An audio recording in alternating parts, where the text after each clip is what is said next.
And here we have the steering wheel that rotates.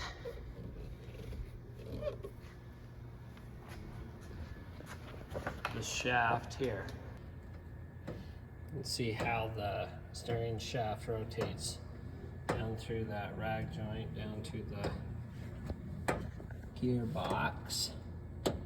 And then that gearbox is attached to the steering linkage, and you can see the wheel is moving back and forth.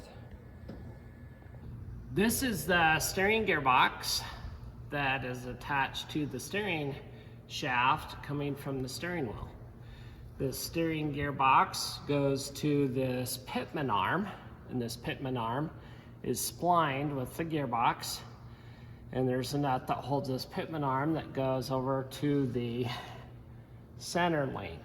This is a center link, and it runs all the way over to here. You can see this has a ball socket attached to the idler arm. So this is an idler arm. And this idler arm keeps this center link parallel with this cross member. So they call this the parallelogram steering system. This is a steering dampener. It's a shock.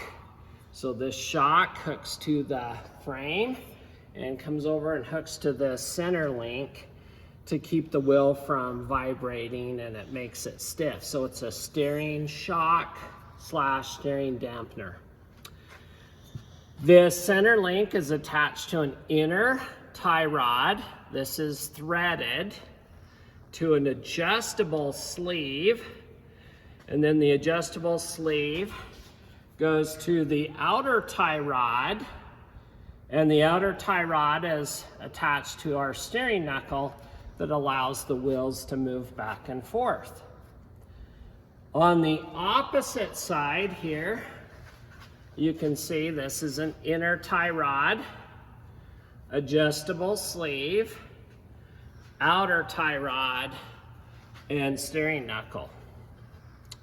So the steering knuckle rotates off of a ball joint right here, lower ball joint and upper ball joint up here.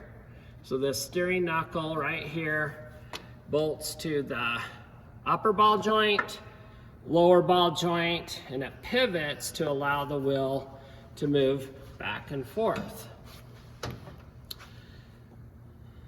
To adjust toe on an alignment, we would loosen these nuts on the back of these bolts, and this adjustable sleeve would twist, and with these threads on both sides would allow the wheel to move in or out to adjust the toe.